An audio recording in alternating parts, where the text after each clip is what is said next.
Dios y Padre nuestro, Señor, nosotros no tenemos otra cosa que no sea darte gracias. Darte gracias porque el hecho de estar de pie, poder llegar hasta aquí y sobre todo con el corazón para decirte, Señor, queremos hacer tu voluntad. Tenemos una misión en esta tierra. Y como creyente, el sentir que no la estamos haciendo nos entristece. Por esto, señores, que nuestros corazones se alegran cuando podemos venir, reunirnos con los hermanos, cantar canciones de alabanza a ti, escuchar tu palabra, hablar de tus grandes misericordias, de tu protección, de tu cuidado y de tu control sobre todo cuanto acontece en este mundo. Nosotros sentimos esa paz que no es la misma que el mundo ofrece, porque la que tú nos das viene acompañada de seguridad, viene acompañada de gozo y viene acompañada con un profundo deseo de continuar adelante. Por algo tu palabra dice que no dejemos de congregarnos, estar juntos y en armonía para hablar de tu palabra con himnos y con salmos espirituales es lo que realmente hace la vida de tus hijos. Un día estaremos contigo eternamente. Y esa es nuestra gran esperanza. Ahora, Señor, te rogamos y te suplicamos que seas tú, Señor, quien nos ayude a poder entender los principios de tu palabra, la voluntad tuya al escribirla, al escoger hombres para poderla dar a conocer. Gracias, Señor, por tu ley. Gracias, Señor, por Cristo, por todo lo que ha hecho para que nosotros podamos alcanzar la salvación. Dirígenos, Señor, y guárdanos y prepara nuestros corazones para que nosotros podamos ser buenos receptores de lo que tu palabra quiere que nosotros guardemos en nuestras mentes. Y que esto sea para ponerlo en práctica. Gracias, oh Señor, por todo una vez más. En Cristo, tu Hijo amado, Señor, lo pedimos todo una vez más con gracias. Amén y amén. Bien, hermanos, nosotros hace bastante tiempo, no vamos a entrar en ese punto, pero sí recordar que nosotros analizamos aquí, usamos un buen tiempo para hablar de la dificultad para determinar la fecha de la crucifixión de Jesús. Ahí vimos sus implicaciones, vimos algunas cosas que no vamos a tocar de nuevo.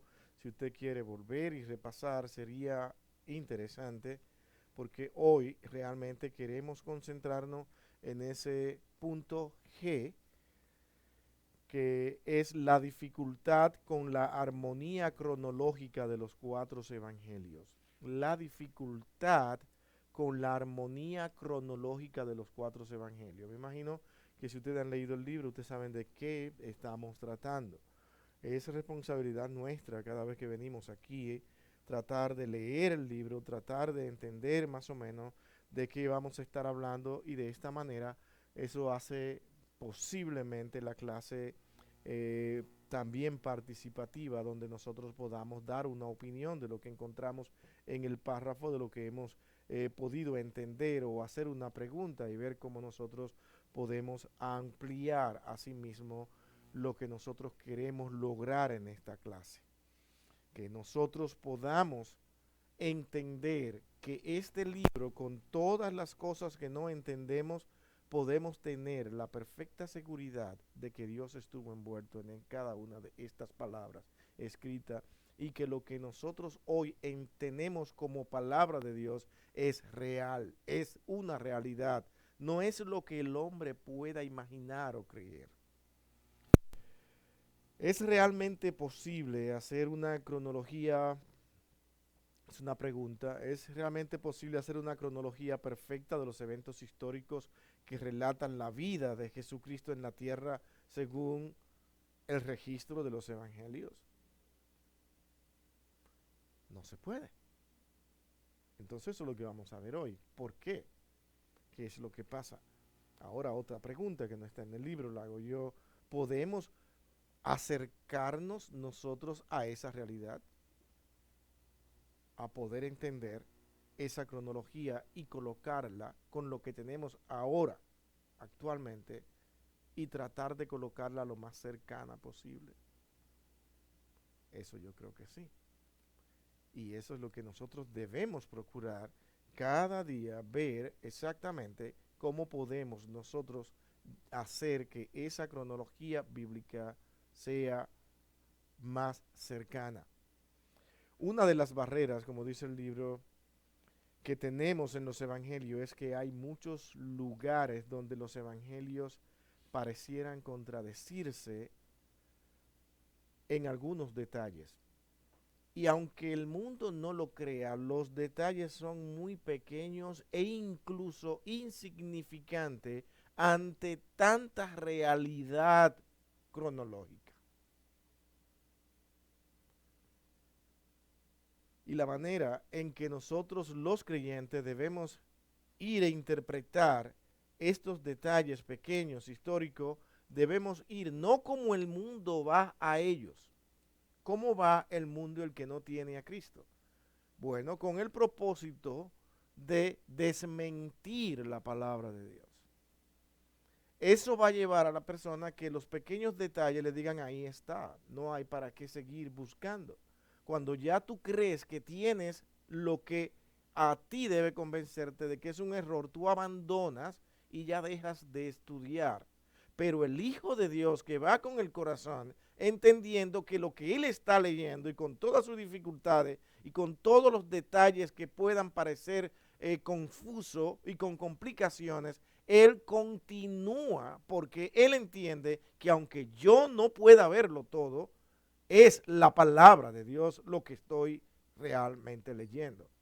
Cuando tú entonces comienzas a investigar, a estudiar profundamente, te vas dando cuenta de que en verdad hay mucho en qué confiar. Es por eso que Arturo dice en este libro, dice, mientras mayor sea nuestra convicción hacia la inspiración y la inerrancia de los evangelios, mayor será la profundidad de nuestra búsqueda por explicaciones satisfactorias. Eso es verdad.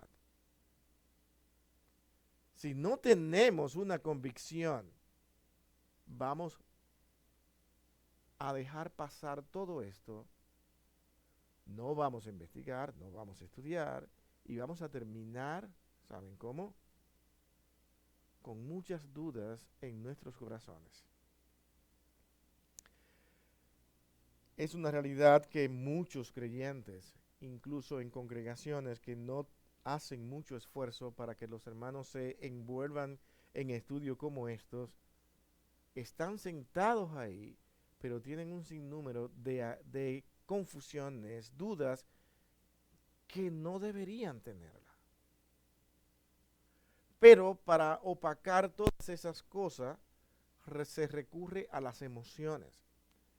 Y un servicio con muchas emociones muchas veces calma y nos hace sentir que estamos sirviendo a Dios. Pero tarde o temprano esas dudas vuelven y nos atacan. Pero cuando tú te pones a analizar con cuidado situaciones históricas, el por qué se dijo, quién fue el escritor, qué era lo que el escritor procuraba al escribir, y tú te envuelves en ese tipo de estudios, tú encuentras que lo que tú veías como algo de confusión, algo que tú no entendías, ya deja de ser importante. Porque lo que tú has encontrado son evidencias mucho más grandes de que lo que tú estás leyendo es la palabra de Dios. Me doy a entender, y esto es importante, porque aunque ustedes no lo crean, todos podemos caer en ese letargo, en esa apatía y poco deseo de entrar en cosas que muchos llaman, es que eso es profundo. No, no es tan profundo. Está ahí. Solamente tienes que sentarte y comenzar a hacer algunas investigaciones. No hay por qué dudar en estos tiempos ni en otros de que la palabra de Dios es verdad, porque ella misma prueba su veracidad. ¿Cuál es el problema que estamos aquí buscando y por qué pelean mucho? Bueno, porque estamos hablando de que no se puede tener una cronología de los 4 evangelios. Es decir, armónicamente. Que ellos digan exactamente lo mismo. Que relaten el hecho exactamente como el otro lo relató. ¿Me doy a entender?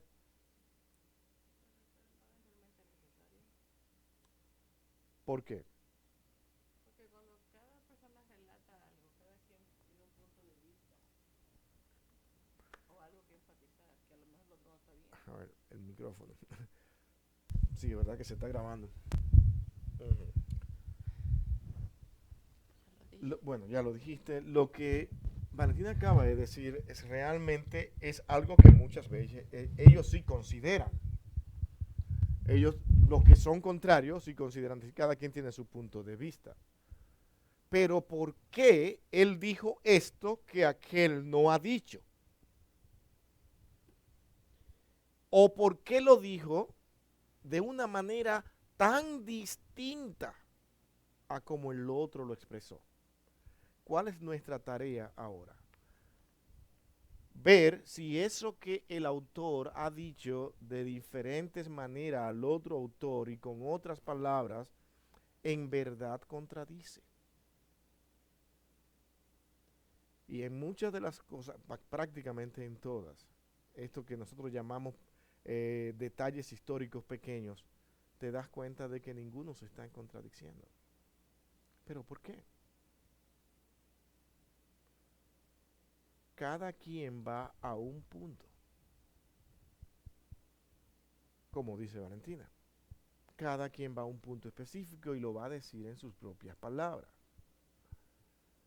Pero al mismo tiempo están no interesados específicamente en ellos hacer un recuento tan perfecto de lo que ha acontecido, sino que lo que quieren es sacar en sí todo el sentido principal y mayoritario de lo que allí ocurrió. Y en eso es que debemos concentrarnos, porque son relatos de seres humanos que van a relatar un hecho que en verdad ocurrió, y eso es lo más importante. El hecho ocurrió. ¿Cómo ocurrió? ¿Cómo pasó? Y es aquí donde no hay ningún tipo de contradicción. Porque lo que existen hasta ahora son detalles pequeños, dicho en las palabras de cada uno de esos autores y con propósitos diferentes al escribir. Por ejemplo, Mateo escribe para quién? Escribe para los judíos. Marcos para quién? Va a usar lenguaje romano, cultura romana, igual que lo que va a hacer Mateo. Ya eso es un material sumamente importante para continuar estudiando. Lucas escribe para un público más fino todavía. Y Dios escogió a Lucas, recuérdese de la preparación de Lucas. Para hablar con los griegos, tú tenías que tener palabras en ese momento. Acuérdense a Pablo en Atenas. Al ver aquellas palabras elocuentes, porque eso era Pablo, podía mencionar incluso a sus grandes personajes con facilidad y citar sus palabras, y ellos se maravillaban de esto. Y Pablo aprovechó su conocimiento para hablar allí en Atenas. Entonces tú vas a Lucas y te das cuenta que está hablando para un público griego y tú comienzas a ver cómo él expresa lo que ha acontecido con respecto a la vida de Cristo. Lo va a expresar en una manera que ellos puedan entenderlo, que ellos puedan ver que esto no fue realmente algo que pasó porque alguien se lo inventó. Tenía que ir claramente al punto. Por eso es que Lucas es tan importante muchas veces para tú estudiar Mateo, que es uno de los libros más amplios y de tanta importancia, porque es que Mateo tiene la misión básicamente de relacionarte a ti con el Nuevo y el Antiguo Testamento. Y ahora hay que entender a Mateo con todo lo que él explica, porque está hablando para judíos, personas que están todavía atraídas por la ley y por todas las tradiciones. Y Mateo no le fue tan fácil escribir. Y habrá entonces que ir a Lucas y hasta las expresiones de Juan, cuando Juan ahora escribe para todo el mundo. Él no está pensando ni en griego, ni en judíos, ni está pensando en romanos. Está pensando específicamente cuando escribe en todo el mundo. ¿Cómo yo puedo entonces entender claramente a Juan y a Mateo? Lucas es un libro sumamente importante.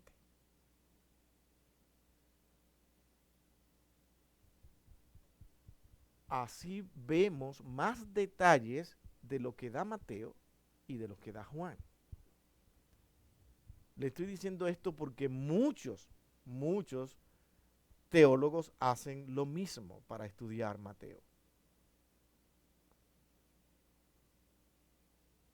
Mateo es uno de los libros sumamente complejos y donde muchos escritores han utilizado bastante tiempo para estudiarlo. Pero no se puede estudiar en Mateo sin los demás evangelios.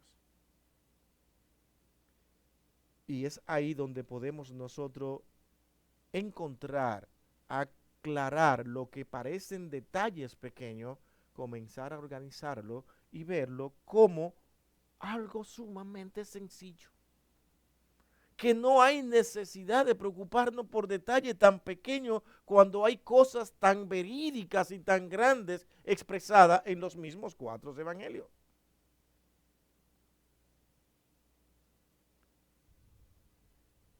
Y es aquí donde volvemos a coincidir con lo que Arturo dice: mientras mayor sea nuestra convicción hacia la inspiración y la inerrancia de los evangelios, mayor será la profundidad de nuestra búsqueda por explicaciones satisfactorias. El segundo párrafo no puede también aportar algo más cuando dice: sin embargo, debemos reconocer que hay unos pocos lugares donde no tendremos explicaciones que nos satisfagan completamente, en cuyo caso nosotros optaremos por guardar silencio en lugar de especular con argumentos insostenibles. Tranquilos como creyentes, en otra palabra. Simplemente no hay explicación. Tenemos demasiado en qué confiar. Son escrituras sumamente lejanas a nuestra cultura, pero no esconden la verdad, sino que la verdad es ampliada grandemente. Pero hay detalles que no podemos entender y ajustarlo de una manera clara y perfecta. No podemos.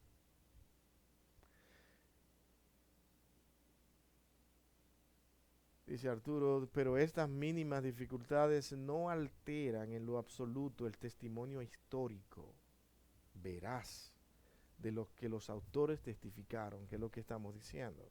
Y no quita el hecho de que los evangelios presentan un alto grado de coherencia en todo lo relativo al ministerio en general de Jesucristo. ¿Ven cuál es la importancia de todo esto?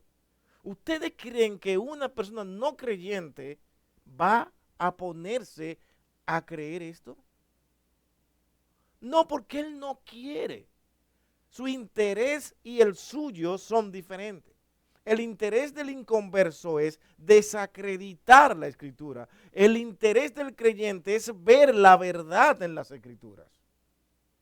Y cuando vamos detrás de la verdad, con ese corazón abierto, nos encontramos que lo que se ve como algo que no podemos ajustar ni traer coherencia son detalles muy pequeños. Y que podemos darnos el lujo incluso de decir, bueno, como no lo entiendo, ni puedo encontrar cómo, no voy a especular en cuanto a esto. Dejas de especular, no dices nada y continúas adelante y te das cuenta tú mismo y cualquier otro que no estás invalidando la verdad del hecho, del acontecimiento. Simplemente con no opinar. Ahora, si te pones a opinar, bueno, esto yo no lo entiendo, pero esto es posible que esto, y muchos les encanta hacer eso, esto es posible que aquí haya pasado esto, en la posibilidad de que pudo haber pasado aquello, se puede ver como un argumento que tú estás dando para decir que eso fue así. Y cuando te pones a decir cosas que tú no puedes estar seguro, es posible que entonces tú mismo contradiga lo que ya es verdad. Por eso hay tantas doctrinas. Porque cuando las personas no aprenden a callar donde no se puede hablar, comienzan entonces a sobreabundar y a traer argumentos que más luego con la multitud, la gran cantidad de argumentos, ahora se encuentran que han hecho una doctrina nueva. Y esa doctrina hay que buscar confirmarla. Ustedes están acá con esto, porque esto es importante. De aquí nacen las falsas doctrinas. Es con las especulaciones por cosas que no podemos explicar. Tienes que aprender a decir esto. Aquí hay cierta posibilidad de que esto haya ocurrido, pero no tenemos suficientes argumentos para afirmar eso. Me encanta cuando veo muchos escritores de libros teológicos que hablan de esta manera. Y muchos lo hacen. Cuando te dicen, esto puede ser mi convicción, tal vez la tuya, pero no puedes confirmarlo. Porque no puedes argumentar y dar por hecho y traer más y más posibilidades porque puedes crear una doctrina nueva. ¿Dónde quiero llevarlo? Que con estas cosas tan pequeñas que parecen erradas, no hay necesidad de especular. ¿Caemos? Si existiera la necesidad de especular, entonces vamos a ver dónde encontramos algo. No, es que son tan pequeñas las cosas que nos reclaman como que hay problema, que te das cuenta que ante tantos argumentos coherentes que existen con respecto a todo lo que aconteció con Cristo, no hay necesidad de que tengamos que detenernos necesariamente a tratar de organizar y encontrar para que esto encaje y que caiga aquí. No hay necesidad. Si usted quiere ponerse a seguir encontrando, va a encontrar mucho más problemas. Donald Carson. ¿Alguien iba a decir algo por acá? No, ¿usted ha notado este párrafo de Donald Carson? ¿Sabe quién es Donald Carson? Creo que él todavía está vivo, ¿verdad? ¿Sí, Tim? Sí, porque él es de los 40, 45, 46, algo así. Y es uno de los eruditos que tenemos y hemos tenido por varios años. Es un creyente desde niño, que eso es una gran ventaja. Y ha sido director de institutos teológicos en este país. Y nosotros realmente, por lo que hemos visto sus escritos de él, consideramos que es una autoridad en estos tiempos. Donald Carson, junto con otros escritores, no conozco, no sé si tú conoces al que Arturo menciona aquí, a Mu. Yo no lo. Sí, ese. Tú lo conoces, yo no lo conozco. Sí, no he leído nada de él. Ajá. De Donald Carson sí tengo libros y he leído y es fascinante leerlo a él. Una de las cosas que ellos en conjunto dicen es esto. Dice, una armonía completamente satisfactoria de la vida de Jesús es imposible. Miren cómo parten ya. Bueno, te quitaron los ánimos, ¿no? Simplemente no era la intención de los evangelistas proveernos con el tipo de data que nosotros necesitaríamos para tal empresa. No estaban preocupados por eso, en otras palabras, ellos. O sea, no era su problema. Es el problema nuestro hoy que queremos saber cómo ocurrió todo, pero el de ellos no. El de ellos era hacer un relato. Y un relato para los judíos, para los griegos, para los romanos y para todo el mundo. La secuencia de la cronología sigue diciendo general que es similar entre los evangelios sinópticos, no siempre concuerda en cada uno de los episodios individuales. En tales casos no es por un asunto de error cronológico, sino por un asunto de indiferencia cronológica. Ustedes están entendiendo, es que ellos no estaban, dice, espérate, que déjame pensar bien lo que dije. ¿Qué fue lo que dije? Porque yo necesito que esto realmente sea exactamente como lo dijo fulano. ¿Y alguien se acuerda cómo lo relató fulano? Porque yo necesito hacerlo exactamente en el mismo orden. No, no estaban pensando ni preocupados en eso cuando estaban escribiendo. Estaban simplemente en un propósito mayor, que era dar a conocer una gran verdad sobre y práctica sobre lo que aconteció con Cristo. Y de ahí se comienza a narrar la vida de él, cómo él vivió, y en cada relato de eso hacen algo específico que pueda darse a entender al público al que ellos le escriben. Con respecto a este acontecimiento, tal, uno cualquiera, una parábola, lo que sea que usted quiera narrar, la pueden narrar diferente, pero van directamente a un público que la entendería de la manera en que ellos la están expresando. Pero están relatando el mismo acontecimiento, pero para un público totalmente diferente. Mi hermano, yo le aseguro, y voy a poner el ejemplo de mi país, y posiblemente en algunas partes de su país, y como ocurre en todos los países nuestros, que si usted va con un lenguaje muy alto a ciertos barrios de mi país, donde ellos están acostumbrados a hablar con un lenguaje muy urbano, muy dentro de ellos, y usted ahora aparece allí con palabras, ellos le va a parecer que usted está hablando griego y no lo van a entender. Eso yo estoy seguro que sí ocurre en mi país. Conozco barrios que es difícil. Tú tienes que bajar el lenguaje, bajarlo, y si ellos te lo piden, bajarlo aún un poco más. Y tratar de ver cómo hablan ellos para poder dar a entender una verdad. Pero si tú vas hablando con un lenguaje de barrio a un sector donde las personas son sumamente educadas, que incluso van a otros países a estudiar, son personas que en ese lugar son hasta profesores de universidad y todo esto, y tú le vas hablando en un lenguaje, te van a decir que no tenemos interés de escucharte. Esa era la responsabilidad de Lucas, por ejemplo, y de Pablo, donde se corrían el riesgo y dijeran, no necesitamos escucharte. Gracias por el esfuerzo que estás haciendo, pero no te podemos entender. Entonces ahora tú ves esos relatos y tú ves la manera en que lo relatan. Le pongo, por ejemplo, otro ejemplo más. El libro de los Romanos, escrito por Pablo. Normalmente Pablo usa un griego que es el koiné, un lenguaje prácticamente muy coloquial. Pero cuando va a hablar a los romanos, usa el lenguaje de los abogados, precisamente por la cultura romana. Tenía que hablar de esa manera, con un griego más alto. Y romano está escrito de esa manera.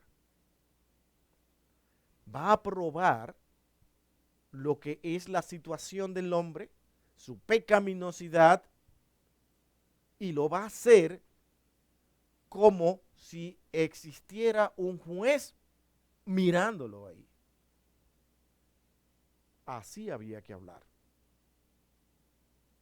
No es el mismo lenguaje que él usa cuando escribe, por ejemplo, a este libro de la Carta del Gozo, a Filipenses.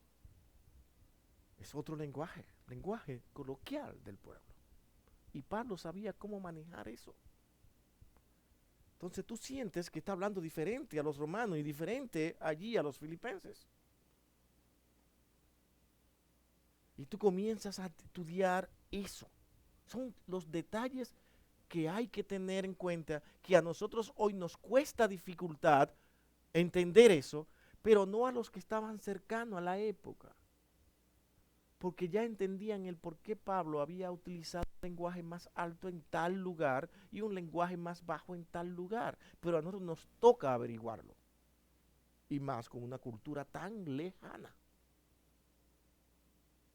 Esos son los estudios nuestros hoy, la responsabilidad de estudiar, ver el contexto histórico, quiénes eran los receptores, el por qué se escribió de esta manera.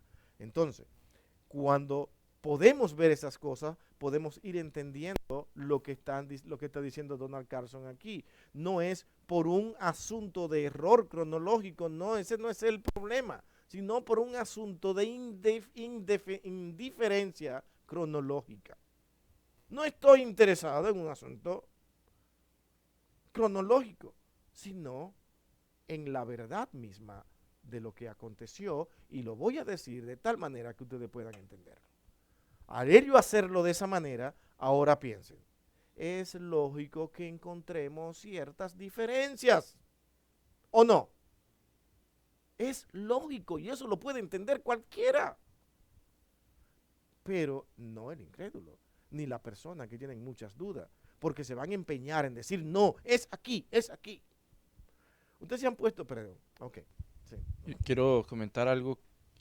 Yo me he topado con varias personas que ven estos detalles y o sea, en sus ojos son, como lo dice el autor, errores cronológicos. Y no solamente con el Evangelio, sino con muchas partes de la Biblia. Y toman estos detalles para entonces tachar por completo el Evangelio y el cristianismo. Y, o sea, yo tengo mi pensar de cómo hasta en la ciencia, para formar una hipótesis, se toman en cuenta variables que pueden alterar esa hipótesis y entonces así llegan a una conclusión. Pero mucha gente ignora ese tipo de argumentos y hay veces es hasta absurdo tratar de convencerlos de que todos estos detalles son no son tan importantes. Entonces lo que yo quiero invitar es, cuando esto suceda, uno apuntar hacia el Evangelio. Hacer estos detalles lo más posible a un lado y llevarlos a su moralidad. Ese es el punto. La cual es reprobada ante los ojos de Dios. Y ahí es cuando uno puede compartir el Evangelio con aquellos que dudan, con aquellos que atacan. Y pues así el Evangelio puede ser compartido con todas estas personas. Perfecto, pues fíjate, ha dado un punto, porque lo que a ellos los lleva a enfrentarse a la Escritura es precisamente porque la Escritura enfrenta su moralidad. Y por eso se oponen. Porque lo que el hombre quiere es él mismo ser un Dios. Llevar mi vida no porque alguien me diga cómo, sino como yo entiendo que debe ser. Entonces la Escritura es un obstáculo. Y si podemos descartarla, fantástico. Es lo que hacen, por ejemplo, ustedes han visto que hay una serie de de contradicciones escritas, ya por norma, son como, creo que son 19 o 18, qué sé yo, contradicciones contundentes de las escrituras. ¿Quién de ustedes cree que se sentaron a analizarla y a buscar? El mundo árabe. Si ellos descartan la Biblia y la hacen ver como un libro errado, ¿qué es lo que ellos procuran? Que entonces el Corán tome auge y fuerza. Destruir para sobresalir. Entonces, todo lo que ustedes han visto como contradicciones que sacan al mundo escrita, y miren, estas son contundentes, imposible que no se vea la mentira de la Biblia. Cuando tú te pones a estudiarla y a analizarla con un corazón que va detrás de la verdad, te dice, pero ¿y qué están esta gente diciendo? Se caen. Ahora, cuando tú te sientas con ellos y le vas probando que esto es incorrecto, logras poco. ¿Por qué logras poco? Porque ellos no quieren que tú los convenzas. Porque ellos no les interesa la verdad. Ellos van detrás de algo que ellos quieren que sea. No que la verdad salga, sino lo que yo quiero que sea. Yo quiero que el Corán sobresalga. El incrédulo que busca detalle, yo quiero que este libro deje de ser un libro que me acuse a mí y que me diga lo que yo tengo que hacer. Yo quiero ser libre y llaman libertad al que no usa la escritura. A mí me ha tocado varias veces con personas que dicen que seríamos realmente libres si nosotros dejáramos de confiar en la escritura. Y yo lo que les digo, estaríamos realmente oscuros ante un mundo tan confuso si no tuviéramos la Biblia. De no ser por lo que este libro nos relata, noten y pónganse, nada más imagínense por un lado, que hasta los muchos incrédulos tienen que citar pasajes bíblicos para traer ciertos discursos, para traer ciertas enseñanzas. Porque traen luz. ¿Cuántos no son los políticos que usan una expresión que es bíblica? Dice, y conoceréis la verdad, y la verdad os hará libre. Esto parece que viene de los políticos, y no es de los políticos. Y muchas veces esos políticos son totalmente ateos, pero dicen, y conoceréis la verdad, y la verdad os hará libre. El asunto es que todo el mundo quiere que conozcan mi verdad, no la verdad. Por eso es que Cristo tuvo que decir, dice, es que yo soy la verdad. Él no dijo, la verdad tuya, la verdad de aquel, la verdad mía. ¿No se han visto que este mundo postmoderno es eso lo que promete? Y lo que pronostica. Y le dice a usted, no, aprende a respetar. Hay que respetar la convicción de todo el mundo, porque esa es su verdad. No, pero es que no existen varias verdades, hay una sola verdad. Todos tus argumentos se encierran en una sola verdad, y es en la claridad de que hay un creador, de que hay un pecador y de que hay un redentor. Esa es toda la verdad. Analícela. Ese es el mundo que tenemos. Un Dios creador de todas las cosas, un hombre que ha pecado y un redentor. Porque el hombre no podía satisfacer la santidad de Dios. Ese es el mundo. Ahora, trate de darle a conocer eso a un mundo que cada día se envanece más creyendo que tiene todo el conocimiento del mundo. Y que cada vez que descubre cosas y entra en un mundo de tecnología, él ahora se cree más Dios que nunca. Entonces las cosas se ponen complicadas. Pero no para un creyente que el Señor ha llamado y dijo, tú eres mi hijo. Porque ahora ese hijo va detrás no de muchas verdades, ni de mi verdad, ni de lo que yo quiero creer, sino de lo que en verdad Dios dice en su palabra. Y eso es lo que le interesa. Pero ¿cómo él puede hacer eso? No, tú no vas por ti mismo. Es que hay algo que tú no entiendes que Dios ha hecho en ti. Y es que tú no puedes sobrevivir en este mundo sin procurar la verdad de Dios. Y eso lo veíamos aquí la semana pasada, cuando nosotros hablábamos de que en verdad al creyente no hay que forzarlo a hacer las cosas que son de Dios. Ni hay que andar detrás de él, incentivarlo ayudarlo, como dijo Yadira en esa ocasión, ayudarlo, motivarlo, fortalecerlo, porque todos tenemos muchas veces momentos en que nos vamos abajo, ¿sí o no? Para eso está el hermano, para darte el calor, la fuerza y estar acá, pero no es que, mira, otra vez hay que seguir y acuérdate, tenemos servicio hoy, no dejes de venir. No, al creyente no hay que hacer eso. Porque cuando él deja de hacerlo, el espíritu que está en su corazón le dice, ¿te sientes bien? Uy, está frío, está nevando. Uy, y te das cuenta, dice, pero y estoy enfermo. No, no estoy enfermo. Oye, pero ¿cómo me gustaría estar enfermo hoy para tener una excusa? Pero no lo estoy. Y entonces, ¿qué hago? ¿Qué me invento? Tú estás en una batalla. Y yo puedo entender esa batalla incluso en un creyente. Pero ¿qué hace el creyente? ¿Cuál es el problema? Que no está en paz. No está tranquilo. No está cómodo. No se siente bien. ¿Por qué no se siente bien? Porque eres un hijo de Dios. Y Dios por amor a ti no te permite sentirte bien. Por eso es que cuando tú logras venir así, así tú te empujas tú mismo y ahí voy, y te sientas y llega, y tú dices, pero, wow, pero, ¿y por qué que me siento bien después de estar acá? Recompensa del Señor por enfrentarte a ti mismo. Una batalla. Dios quiere que nosotros seamos todos los días como Josué. Porque eso es lo que somos. No crean que la vida va a ser fácil como creyentes. Y en estos estudios, en estas investigaciones, tampoco va a ser fácil. Se necesita diligencia, actividad, pero un profundo convencimiento de que lo que estamos leyendo es la verdad, cosa que no hace el incrédulo. El creyente sí entiende que esta es la verdad y por eso él procura con diligencia presentarse a Dios aprobado como obrero que no tiene de qué avergonzarse. Con diligencia todos los días. Y se enfrenta a sí mismo y procura ir detrás de lo que Dios enseña en su palabra. ¿Alguna pregunta, algún comentario hasta aquí, hasta ahora? Vamos a entrar al punto H. ¿Algún comentario?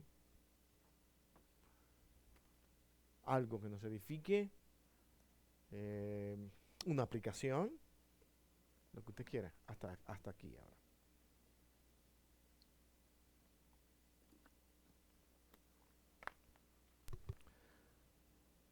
Bueno, yo estoy bien contento. Todos están completamente tranquilos, claros, no hay nada que pensar, nada que analizar. Bueno, pues. Sí. Puede ser también. Con lo que dijo hace poco de que uno a veces no está tranquilo, o lo que dijo antes de eso, no me recuerdo muy bien, pero por ejemplo, cuando uno no conoce de Dios, uno hace cosas, ¿verdad? no le, no le perjudican nada a uno. Y te gozas en ella también. Puede ser. Ujú. Pero cuando uno ya conoce a Dios, como dice en la Biblia, que es mejor no haber conocido lo que lo que dice en la Escritura, no haber conocido de Dios es mejor, porque a veces cuando ya conoce a Dios uno cuando hace cosas como que le duele a veces lo que ha hecho, o, o se siente mal. Pues, es el Espíritu Santo que está en uno que ya le está diciendo que está mal lo que hizo, o se tiene que arrepentir, o cosas así. Ujú. Eh, no sé si solo soy yo que es que piensa así, pero, pero sí digo que cuando, cuando uno no ha conocido a Dios, es porque no siente nada en uno cuando hace algo malo. Y Y ahí hay algunas cosas que explicar, porque fíjate, el incrédulo es una criatura de Dios. Y Dios puso en ese incrédulo el conocimiento de lo que es bien y mal. ¿Cuál es la diferencia? Es que el inconverso maneja ese mal y ese bien diligentemente procurando que todo marche a su favor. No, él no está preocupado de hacer todo el tiempo algo bueno para agradar a Dios. Él está preocupado porque todo lo que él haga, tú creas que es bueno, aún utilice todo lo perverso y malo. ¿Me doy a entender? Yo soy un incrédulo y yo quiero lograr algo, pero la manera de llegar allí es haciendo mal y haciendo daño. Ahora, yo quiero que todo eso parezca bueno, pero tengo una maldad profunda en mi corazón para llegar hasta ahí. Y a mí no me molesta como incrédulo. ¿Comprende? Porque yo voy detrás de algo que yo quiero lograr. Él le preocupa caer preso. Él le preocupa ser descubierto, pero por los hombres. Todo es por los hombres. Nunca tiene su vista en el cielo. El creyente, cuando pone su vista en el cielo, ahora hay una diferencia enorme. Él no está pensando en la actitud del hermano, en lo que va a pensar fulano, en lo que me hizo fulano, sino que ahora todas sus actitudes y todo lo que él va a hacer, a él le preocupa primeramente Dios. ¿Me entiendes? Por eso es que hay, y perdonen que abunde tanto y meta tantas cosas extrañas muchas veces en una sola cosa, y es que muchas veces las grandes divisiones en las iglesias llegan cuando hay personas diciendo soy creyente sentada ahí y no lo son. Porque su corazón y sus motivaciones, todo va a estar pensando en ellos. Y van a utilizar argumentos a ese incrédulo que parecen santos y puros, pero están llenos de maldad porque quieren perjudicar o hacer daño a alguien. El creyente no es así. Porque todo lo que él quiere hacer es para que Dios sea glorificado. Me puedo equivocar como creyente, puedo cometer errores, pero hay un principio básico que Dios va a ver por encima de tus errores. Tú quisiste glorificarle. Entonces la palabra de Dios te habla, te hace ver, tú escuchas un sermón y ahora ¿qué pasa con el creyente? Que él dice, tengo que pedir perdón. Yo fallé. Yo pensé que estaba en lo correcto cuando hice lo que hice. Y va, pide perdón a Dios, pide perdón si ha ofendido a alguien y sigue su vida cristiana. El inconverso no. El inconverso sigue empeñado en ver cómo él puede probar que eso es un error, que aquel está mal. Es en todo lo que hace. Si va detrás de algún argumento bíblico, él quiere que sea como él piensa. Sigue siendo un incrédulo, porque no va detrás de la verdad. No quiere que la verdad salga, sino que lo que salga sea lo que él piensa y lo que él cree. Entonces, yo creo que muchas de las ansiedades y angustias que nosotros tenemos como creyentes, son muchas de ellas por descuido a lo que Dios ha ordenado. Y lo importante es que esas ansiedades vienen porque tú lo sabes.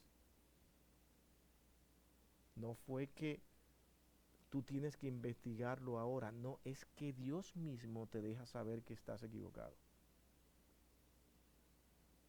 Entonces te sientes mal, te sientes triste, y cuando tú sientas tristeza por haber fallado y por haber ofendido a Dios o a cualquier otro creyente, aquí voy a decir lo que parece ser extrañísimo. Dale gloria a Dios, porque eso solamente pasa en un verdadero creyente.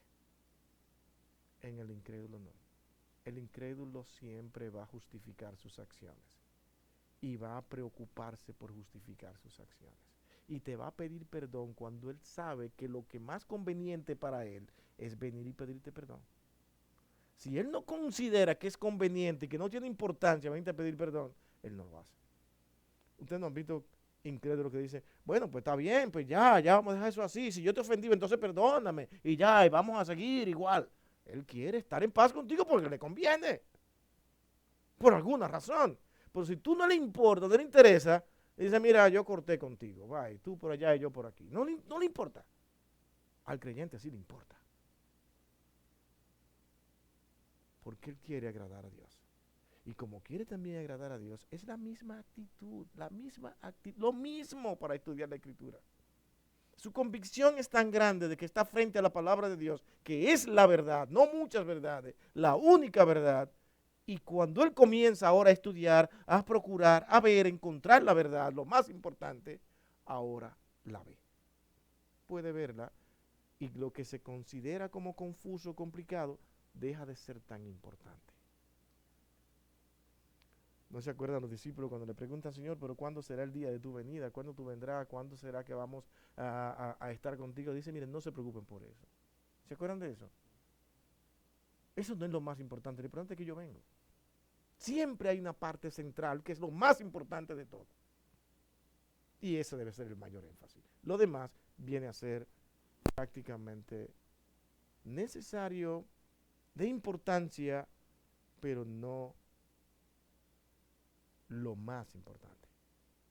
Siempre procure ver en todo escrito bíblico lo más importante del relato. ¿Qué es lo que se quiere aquí? Ya.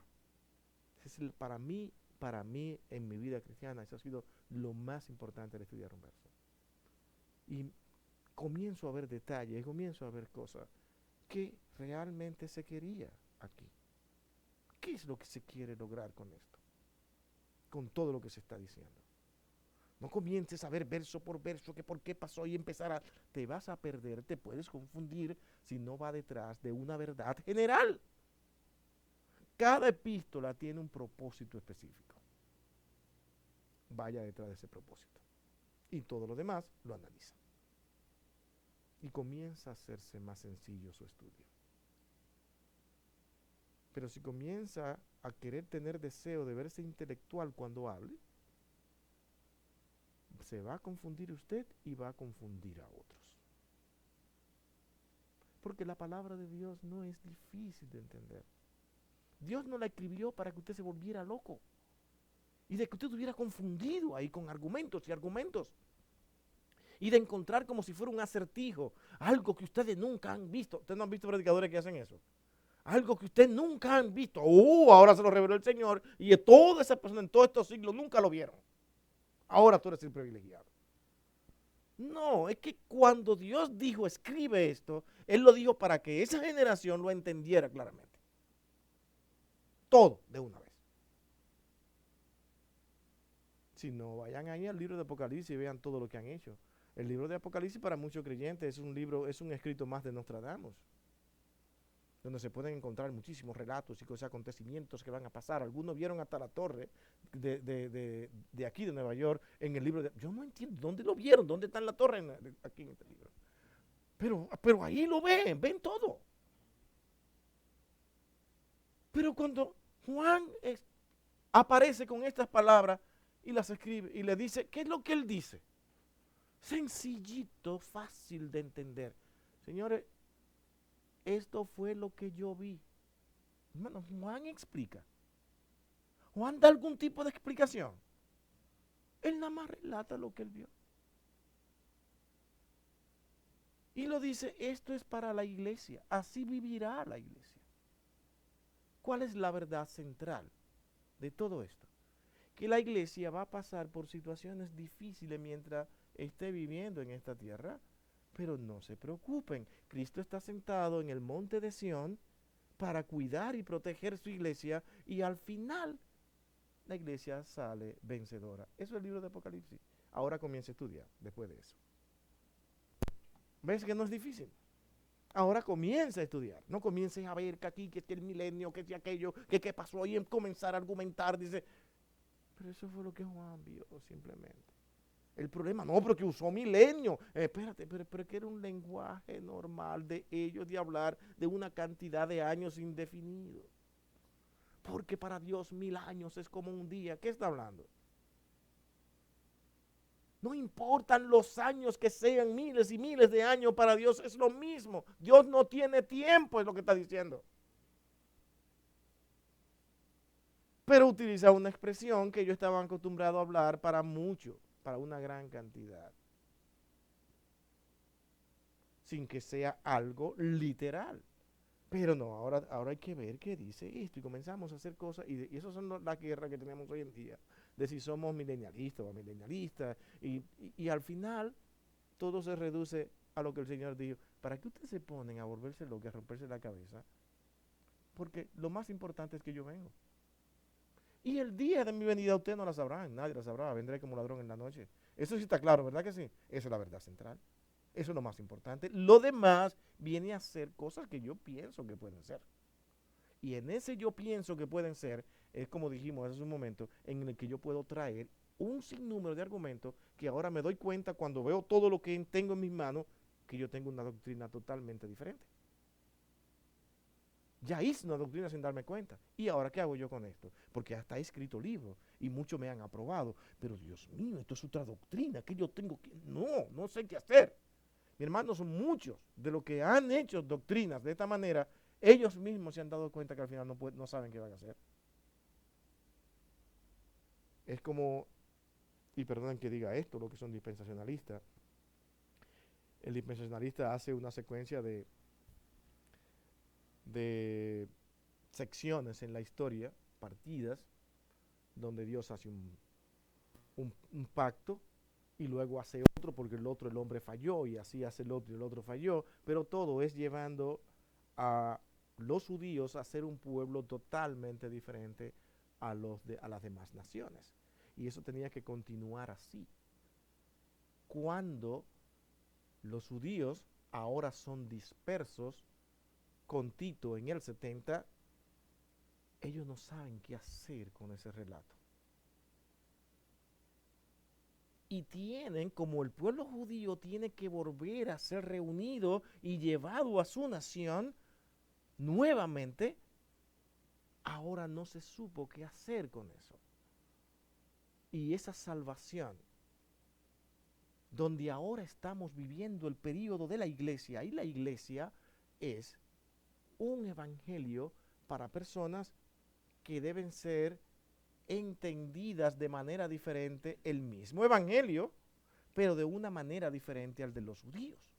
Porque Dios tiene un plan muy especial y diferente con los judíos. Es como si los judíos en el cielo fueran a vivir en un barrio diferente al de lo que es la iglesia. No, pero que se van a salvar por el mismo Jesucristo, sí, pero con un privilegio enorme de diferencia. ¿Qué pasa con eso? Al bello ver que no se pudo hacer, analicen esto, y es que ellos tuvieron que paralizar esas semanas, todo ese tiempo, y hacer un paréntesis amplio que va por 2000 y pico de años. Que eso se va a ajustar completamente ya cuando venga Cristo.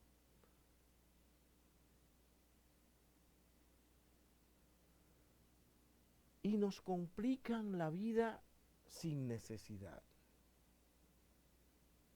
Cuando todo se resume en un yo enviaré a un redentor, Génesis 3:15, porque ustedes no podrán llevar mi ley. ¿Cómo que no? Dámela a conocer y verá que podamos. Eso no fue lo que pasó. Sí, danos tu ley, vamos a cumplirla. Ok, esta es mi ley. Cuando vieron lo que era Dios, ¿qué pasó? ¿Quién puede cumplir esto? Por esas razones que necesitan un redentor.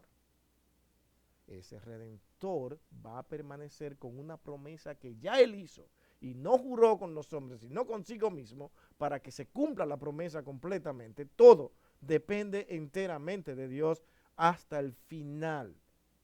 Hay un pacto hecho por Dios y una salvación de redención a través de Cristo. Por eso es que Pablo dice en Romanos, creo que 7:25, cuando dice, gracias yo doy a Dios por Jesucristo. De no ver a Cristo, yo fuera todavía una persona pensando que puedo salvarme por mí mismo. Pero una esperanza relució en el 1948 cuando la ONU le otorga la mayor parte del territorio a los judíos. Y dicen, Dios está actuando. Mi hermano, como siempre, conveniencia política. Los judíos habían ganado muchísimo terreno político con eso del sionismo, ¿se acuerdan? Sumamente fuerte, y estaba perjudicando en gran manera, porque ahora se le estaban añadiendo todos los evangélicos, al igual que hoy. Entonces se ha fijado que los judíos hacen de toda la maldad, dicen, arriba, estamos ganando, qué bueno. Que acabaron con los, ¿cómo se llama? Con los palestinos, haciendo cosas horribles. No importa, muy bien, pero esa gente está sufriendo. Hermano, lo que pasa en esa franja de Gaza es horrible. Y muchos abusos de los judíos. ¿Voy yo a aplaudir eso? Todo es político. Los judíos ahora mismo van sin importarle, porque les interesa el dinero y todo lo que está pasando con respecto a esta vacuna, que van por 4 vacunas, más que nadie, por la inmensa cantidad de dinero que hay. ¿Y qué vamos a hacer el evangélico ahora? Aplaudirle y dar, wow, Dios está ahí. Bueno, pues entonces vamos a hacer lo que ellos dicen. No, el pueblo judío no es la luz para el mundo. La única luz es Cristo. Ellos una vez, como el mismo Cristo les dijo, ustedes han sido puestos en medio de las naciones para dar luz. ¿Lo hicieron? No, no lo hicieron. Sino que blasfemaron contra él y se fueron detrás de otros dioses y se convirtieron en como si fueran rameras delante de Dios. ¿Que Dios lo va a salvar? Sí, muchos de ellos serán salvos por Cristo. Y hay muchos buenos creyentes judíos que en verdad están buscando de Dios. Pero lo que pasó en el 1948 no fue más que un problema político, que como siempre la ONU lo resuelve a su forma, a su manera, su conveniencia. Y nosotros estamos aquí para analizar estas cosas, porque ese es el mundo que nos corresponde vivir y verlo a la luz de la Escritura. Concluyo, hermano, este libro no es difícil de entender. Hay algunas cosas que resultan ser complejas y difíciles, como lo de la semana 70, porque se van a ir cumpliendo en la historia y los hombres a través de la historia van a tener que hacer lo mismo, investigar todo lo que lo que esas semanas van diciendo. Y eso parece ser difícil. Otro punto difícil es cómo Dios puede salvarnos. La salvación es un misterio hasta el día de hoy. ¿Qué es lo que tenemos para entender la salvación? Que por misericordia y por gracia Él nos salva. Pero al mismo tiempo yo tengo una responsabilidad. ¿Cómo se entiende eso? Si ven que hay un misterio, yo no sé cómo. Pero la verdad es que Dios nos dio esa responsabilidad para que nosotros mismos continuemos esparciendo su palabra. De tal manera que mi responsabilidad cuando yo voy, hablo y predico, no es decir si mi sermón es bien elaborado y muy atractivo y elocuente, las personas van a caer de rodillas. Por eso muchos piensan que si somos muy emocionales y brincamos y saltamos y hablamos en lengua, pues entonces el poder de Dios se manifiesta. Bueno, eso ha dado luz a que muchos promuevan muchas veces una actividad religiosa y dicen de antemano, allí habrá sanación. Allí va a pasar esto. ¿Cómo tú sabes que va a pasar algo de antemano? Si el único que tiene control es Dios. Es como si estuviéramos torciendo el brazo a Dios. Estamos haciendo lo que tú dices y como yo tengo fe en que tú lo vas a hacer, yo voy a promoverlo por fe. Porque piensan que la fe funciona de esa manera. La fe no es creer que algo va a pasar. La fe es creer que pase lo que pase, Dios está en control. Esa es la fe. creer, Señor, pase lo que pase en mi vida, yo no lo entiendo, yo no sé qué, pero yo sé que tú eres mi Salvador, tú eres mi Redentor. El mejor ejemplo que yo tengo para mi vida, junto con otros hombres de Dios relatados en la Escritura, es el ejemplo de Job. Job no perdió la fe, ese hombre, yo no sé cuánto han edificado sus almas mirando a aquel hombre. Yo tendría la capacidad de Job para reaccionar a como él reaccionó. Todos sus hijos lo perdió, la esposa lo traicionó, perdió todos sus bienes. Y el mismo libro dice, y en todo esto no pecó Dios. Job no se apartó de Dios en ningún momento. Yo veo esas cosas y digo, Señor, ¿dónde fue que nos perdimos? ¿Dónde fue que comenzamos a enseñarle al mundo otra cosa? Su palabra es verdad, es nueva cada mañana. Él es la luz de nuestra salvación, pero es Él, es Él. Yo no sé cómo lo hace. Yo no sé cómo Él me salva a mí. Yo no entiendo. Pero ¿cómo yo lo creo? Porque Él dice que sí. Y yo ahora digo, Señor, yo confío en ti. No por mí, no por lo que yo haga, sino por tu promesa. Y eso nos llevará hasta el final de nuestros días diciendo, Señor, solamente por tu gracia seremos salvos. Es un libro que debemos estudiarlo con cuidado, que estas cosas que parecen diferencias, nos daremos cuenta que por la profundidad central de las Escrituras y todo lo que ella envuelve, son insignificantes. No tienen valor, y es como dijo el hermano, vamos a llevarlo a la moralidad de ellos para que tú veas cómo ya esa es su preocupación. ¿Por qué? Porque ese es el punto débil de ellos. Eso me acuerda de como en la fantasía de la lucha libre en mis tiempos, que aparecía alguien que era indestructible, porque ese era el show que había que hacer, y es indestructible. No sé si se acuerdan en mi país del hombre lobo. Esos son para gente viejo así de mi edad. Sí, sí, imagínate. Pero ese hombre lobo nadie lo vencía. Pero tenía un hoyito. Y ese había que encontrarlo. ¿Y a quién creen ustedes que descubrió el hoyito donde se vence? O el protagonista de la lucha. Porque siempre hay un protagonista, el central. ¿Se acuerdan de Hulk Hogan, no? Ese era aquí o lo máximo en esta lucha de acá. Pues allá era Jack Veneno. Y el que lo encontró era Jack Veneno. ¡Plah! Le encontró el hoyito, le encontró. Eso era un show. Y ahí entonces lo vencía. Es realmente de las cosas que nosotros muchas veces debemos de pensar, ¿dónde en verdad está la parte que al incrédulo lo debilita? Su moralidad. Él quiere vivir como él quiere. ¿Para qué quiere libertad el inconverso? Para hacer lo que quiere. ¿Por qué el hombre defiende el ateísmo? Es para hacer lo que quiere. No es porque él va detrás de algo mejor, ni de hacer cosas mejores, sino noten, el ateo siempre es egoísta. Porque piensa en él. Y recalco antes de irme nuevamente la gran diferencia entre un creyente y un incrédulo. El creyente piensa en darle la gloria a Dios, el no creyente piensa en darse la gloria a sí mismo.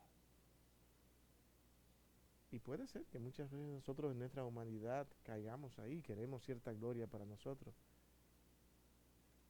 pero nos damos cuenta y la sufrimos. Contrale, pero ¿por qué que yo busco cosas para mí mismo? ¿Por qué? ¿Por qué yo quiero que me admiren? ¿Por qué yo quiero que me vean? ¿Por qué me molesto tanto cuando me ofenden? Bueno, porque yo tengo una expectativa posiblemente muy alta de mí mismo. Por eso es que muchas veces, mi hermano, yo A mí me gusta tratar y jugar con los hermanos. Porque yo tengo que dar a entender a los hermanos de que realmente somos seres humanos. Que tenemos miles de debilidades. Y yo a veces soy hasta cruel. Yo digo cosas a veces que hasta molesto a los hermanos con mis juegos, ¿no? Y yo digo, ay Señor, ya tal vez se ofendió, tal vez ofendió. Ya entenderá. Pero es la manera de que nos relacionemos. De que no somos mayores ni más grandes que nadie. Somos hijos de Dios, el pueblo de Dios con miles de debilidades. Yo no puedo venir aquí pensando de que, a ver, yo soy fulano de tal. Por eso es que el dinero cambia, porque el dinero es un poder. Mi vanidad y el poder del dinero ya me dañaron. Te ayuda, exactamente, el dinero sigue siendo el dinero. Definitivamente. En eso nos sentimos. Eso es un argumento interesante, porque fíjate, el que tú quieras tener dinero no es un pecado. Porque ¿qué es lo que hace el dinero? Resuelve muchísimos problemas. Pero cuando tú ves al dinero como algo que a ti te da prestigio, tú tienes un problema. Porque ahora tú estás detrás del dinero para lograr que a ti te vean, te admiren, te reconozcan. Por eso ahora yo tengo que vestir diferente, por eso yo tengo que realmente comprarme un carro diferente al que tenía, por eso tengo que mudarme de otra casa, pero muchas veces sin necesidad de hacerlo. ¿Se entiende? Cambiar de amistades, pero en otro que a veces no, que no saben ni cómo hablar, porque aquellos tal vez nacieron así y con una educación muy alta y tú vas allí y no sabes ni cómo conversar, pero hay que ir para esas clases, ¿comprende? Porque yo soy de esa clase. Y es la vanidad del ser humano. El amor al dinero es el problema. Y es bueno que tú leyeras eso, porque de verdad, mi hermano,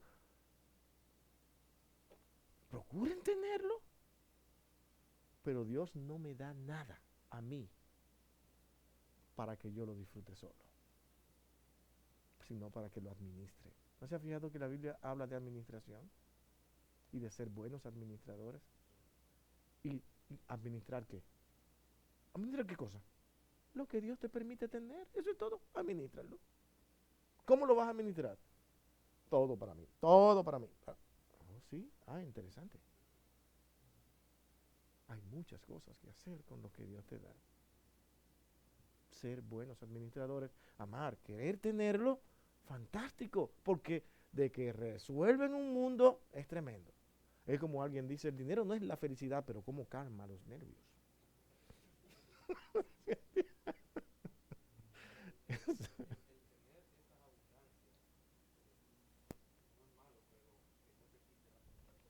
No, no se puede. No.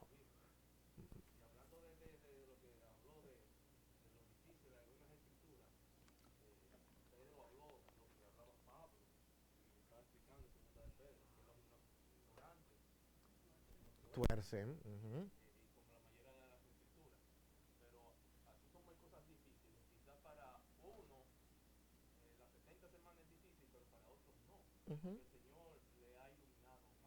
O han estado estudiando y forzándose. Ujú. Por eso necesitamos estar juntos. Ujú. Unos a otros. Glorioso eso.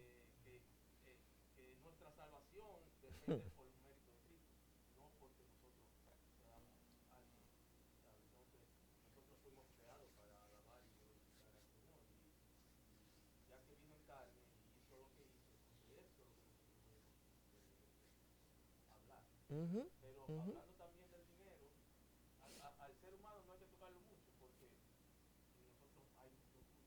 Oh, sí.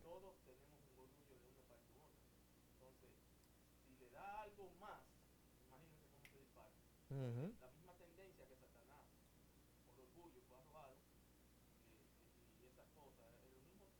Sí.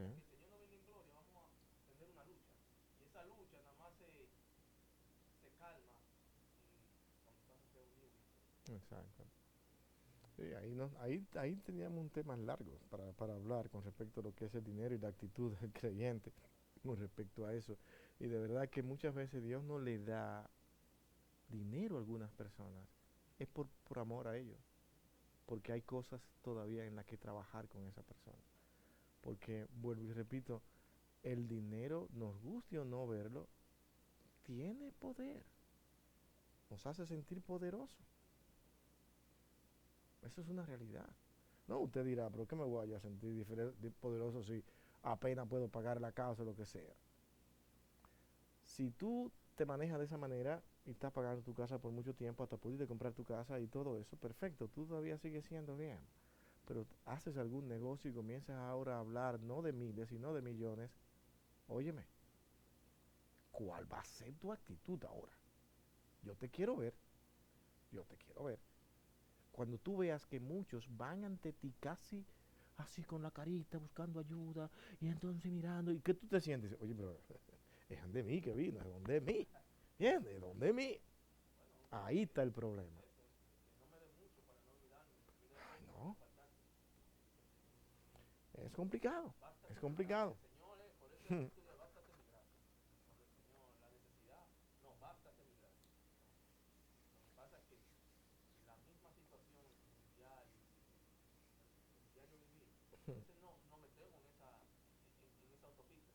Sí. Y yo no ataco a nadie, por ejemplo, porque es normal. O sea, si tú estás ganando mejor que fulano, es normal que tú vistas mejor y que tengas un mejor carro. ¿Cuál es el problema? No, no, yo creo que me digan cuál es el problema. El problema no es ese. El problema es ahora cuál es ver la actitud de esa persona ante la prosperidad. Eso es lo que hay que ver. Oh, sí. Eso, eso. Yo no sé si es por mi edad, porque yo veo eso como tonto siempre, pero sí sigo mirando mucha gente que casi tú, yo a veces aquí juego, yo me compro un zapato y yo comienzo y dice, pero es que no lo van a ver, ¿o qué es lo que le pasa? Y hay que ver no, hay que ver mis zapatos nuevos que me compré. Bien, exactamente. Pero hay otros que necesitan, es necesidad, comprende, de que tú veas que ellos tienen. Sí, sí. Ah, no, ya ya me dijo, viejo, no hay problema, a mí no me hace, ya me han dicho de todo. Hermano, vamos a orar, porque el tiempo llegó. 5 minutos más tenemos. Bendito Dios y Padre nuestro, Señor, alabado sea tu nombre, porque pudimos reunirnos a pesar de nuestros cansancios, pero estamos aquí. Y nos has traído, tal vez, por encima de ciertas dificultades y de inconveniencias, pero estamos aquí y te damos las gracias, Señor, porque pudimos hablar de tu palabra. Continúa, Señor, fortaleciendo el corazón de los hermanos. Queremos también aprovechar, Señor, para suplicarte por Marianela en estos momentos donde su hermano ahora le han dado la noticia de que ha fallecido. Señor, queremos poner su corazón, el corazón de ella en tus manos. Dale la fortaleza, darle luz para saber cómo conducirse y guiarse en todos estos momentos. Gracias, Señor, nuevamente, por tantas cosas que tú diariamente haces por nosotros, por lo que permites que nada es una casualidad. En tus manos estamos, Señor. Ahora queremos pedirte, Padre, que nos lleves a nuestros hogares, que nos lleves tranquilos, en paz y meditando en lo maravilloso de tu palabra. Y que tu palabra es verdad, que no hay errores en ella, que es tu palabra y lo que tú quisiste dar a conocer ha sido escrito. Porque tú no haces nada a media. Por eso confiamos en ti, Señor. En el dulce nombre de tu Hijo amado Jesucristo, pedimos todas estas cosas. Amén.